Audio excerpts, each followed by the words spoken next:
ತಿಳಿಯದೇ ಮಾಡಿದ ಪಾಪಗಳಿಗೆ ಪ್ರಾಯಶ್ಚಿತ್ತ ಭಗವಂತನಲ್ಲಿ ಮಾಡೋ ಭಕ್ತಿ. ಈಗ ತಿಳಿದು ಮಾಡಿದೆವಪ್ಪ, ಈಗ ನಾವು ತಿಳಿದು ಮಾಡ್ತೀವಿ ಏನು ಈಗ ಅಂತ ಕೇಳಿದರೆ ಹಂಗಲ್ಲ, ತಿಳಿದು ಆಗ್ತದೆ. ಯಾಕೆ ಅಂದರೆ ಮನುಷ್ಯರಾಗಿದ್ದೇವಾದ್ದರಿಂದಾಗಿ ನಮ್ಮ ಕರ್ಮಕ್ಕನುಗುಣವಾಗಿ ತಿಳಿದಿದ್ದರೂ ನಮ್ಮಿಂದ ತಪ್ಪಾದರೆ ಆಗೇನು ಪ್ರಾಯಶ್ಚಿತ್ತ ಅಂತ ಕೇಳಿದರೆ, ಆಗಲೂ ಭಗವಂತನಲ್ಲಿ ಮಾಡುವ ಭಕ್ತಿಯೇ ಪ್ರಾಯಶ್ಚಿತ್ತವೆನಿಸಿಕೊಳ್ಳುತ್ತದೆ. ಅದಕ್ಕೆ ಉದಾಹರಣೆಯನ್ನಾಗಿ ಷಷ್ಠಸ್ಕಂದದ ಭಾಗವತದಲ್ಲಿ ವೇದವ್ಯಾಸದೇವರು ಅಜಾಮಿಳೋಪಾಖ್ಯಾನವನ್ನು ತಿಳಿಸ್ತಾರೆ. ಅಜಾಮಿಳನ ಕಥೆಯನ್ನು ತಿಳಿಸಿದ್ದು ಯಾಕೆ ವ್ಯಾಸರು ಅಂತ ಕೇಳಿದರೆ, ಅವನು ಬ್ರಾಹ್ಮಣ, ಶಾಸ್ತ್ರಾಧ್ಯಯನವನ್ನು ಮಾಡಿದವನು. ಅಂಥವನೂ ಕೂಡ ದುಷ್ಟಸ್ತ್ರೀ ಸಂಘವನ್ನು ಮಾಡಬಾರದ ಪಾಪಗಳನ್ನು ಮಾಡಿದಾಗ ಅವನೇನು ಪ್ರಾಯಶ್ಚಿತ್ತ ಮಾಡಿಕೊಂಡ? ಮೇಲ್ ನೋಡುವಂತೆ ನಾರಾಯಣ ಅಂತ ಹೆಸರು ಕೂಗಿಬಿಟ್ಟ, ನಾರಾಯಣನ ದೂತರು ಬಂದರು, ಬಿಡಿಸಿಬಿಟ್ರು ಅಂತ. ಅದಕ್ಕೆ ತಾತ್ಪರ್ಯ ಬರೀತಾರೆ ಶ್ರೀಮದಾಚಾರ್ಯರು, ಸರ್ವಥಾ ಅಗಹರಂ ವಿಷ್ಣೋಹೋ ನಾಮ ತದ್ಭಕ್ತಿಪೂರ್ವಕಂ. ಹೌದು ನಿಶ್ಚಿತ ಭಗವಂತನ ನಾಮ ಪಾಪ ಪರಿಹಾರ ಮಾಡ್ತದೆ, ಸಂದೇಹವಿಲ್ಲ. ಆದರೆ ಭಕ್ತಿಯಿಂದ ಉಚ್ಚಾರಣೆ ಮಾಡಿದ ನಾಮ ಪರಿಹಾರ ಮಾಡ್ತದೆ. ಅಂದ್ರೆ ಅಜಾಮಿಳನು ತಾನು ತಿಳಿದು ಮಾಡಿದ ತಪ್ಪಿಗೆ ಪ್ರಾಯಶ್ಚಿತ್ತವಾಗಿ ಭಕ್ತಿಪೂರ್ವಕವಾಗಿ ಭಗವಂತನ ನಾಮೋಚ್ಚಾರಣೆಯನ್ನು ಮಾಡಿದ್ದಲ್ಲ, ಅದಕ್ಕಾಗಿ ಆ ಎಲ್ಲ ಪಾಪಗಳ ಪರಿಹಾರವಾಗಿ ವಿಷ್ಣುದೂತರು ಕಾಣಿಸಿಕೊಂಡು ಅವನಿಗೆ ಮತ್ತೆ ಸನ್ಮಾರ್ಗವನ್ನು ತೋರಿಸಿದರು.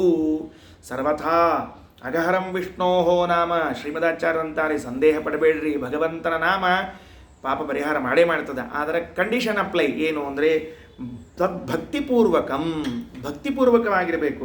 ಹೌದು, ಅಭಕ್ತರು, ಭಕ್ತಿ ಇಲ್ಲೇ ಇದ್ದವರು ಹೇಳಿದರೆ ಇಲ್ಲ. ಅಭಕ್ತೋದಾರತಂ ನೈವ ಫಲದಾತ್ರ ಭವಿಷ್ಯತಿ.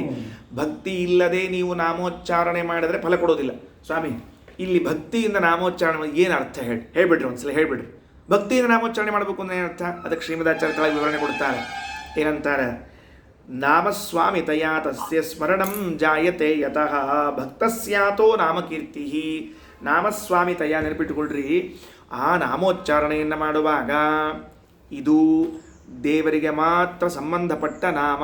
ಮೊದಲು ಭಕ್ತಿ ಹೆಂಗೆ ಶುರುವಾಗ್ತದೆ ಅಂದರೆ, ಯಾವ ರೀತಿಯಾಗಿ ದೇವರ ನಾಮೋಚ್ಚಾರಣವನ್ನು ಮಾಡಿದಾಗ ನಮ್ಮ ಪಾಪ ಪರಿಹಾರವಾಗ್ತದೆ ಅಂತ ಕೇಳಿದ್ದಕ್ಕೆ ಶ್ರೀಮದಾಚಾರ್ಯ ಅಂತಾರೆ, ರಾಮ ಅಂತ ಉಚ್ಚಾರಣೆ ಮಾಡಿದೆ. ಈ ನಾಮ ಭಗವಂತನಿಗೆ ಮಾತ್ರ ಸಂಬಂಧಿಸಿದ್ದು, ಉಳಿದವರಿಗಲ್ಲ. ಇದಕ್ಕೆ ಯಜಮಾನ ಅವನೇ, ಇದರ ಸ್ವಾಮಿ ಅವನು. ರಾಮ ಎಂಬ ನಾಮವನ್ನು ವಾಸ್ತವದಲ್ಲಿ ಕರೆಸಿಕೊಳ್ಳಿಕ್ಕೆ ಯೋಗ್ಯನಾದವನು ಭಗವಂತ, ಇದಕ್ಕೆ ಅವನೇ ಸ್ವಾಮಿ. ಈ ಅನುಸಂಧಾನದಿಂದ ಪ್ರಾರಂಭವಾಗ್ತದಲ್ಲ ನಾಮೋಚ್ಚಾರಣ, ಅಂತಹ ನಾಮೋಚ್ಚಾರಣ ಭಕ್ತಿಪೂರ್ವಕವಾದ ನಾಮೋಚ್ಚಾರಣ ಅಂತ ಕರೆಸಿಕೊಳ್ತದೆ. ಕೃಷ್ಣ ಅಂತ ಕೂಗಿದ್ವಿ, ಕೃಷ್ಣ ಅಂತ ಕೂಗಿದ ಕೂಡಲೇ ನಮ್ಮ ಹುಡುಗ ಕೃಷ್ಣ ಅಂತ ಹೆಸರಿಟ್ಟಿದ್ವಿ, ಎಡಕಿನ ಬಲಕಿನ ಮನೆಗೆ ಯಾರೋ ಕೃಷ್ಣಾಚಾರ ಅಂತಿದ್ರು ಅಂದರೆ ಅವರ ಹೆಸರೆಲ್ಲ ಅಲ್ಲದು. ಕೃಷ್ಣ ಅಂದರೆ ಅವನೇ, ಆ ಭಗವಂತನಿಗೆ ಇದು ಹೆಸರು. ಇದು ಭಕ್ತಿಯಿಂದ ಉಚ್ಚಾರಣೆ ಮಾಡುವ ಕಾಲದಲ್ಲಿ ಮೊದಲು ಬರಬೇಕಾದದ್ದು.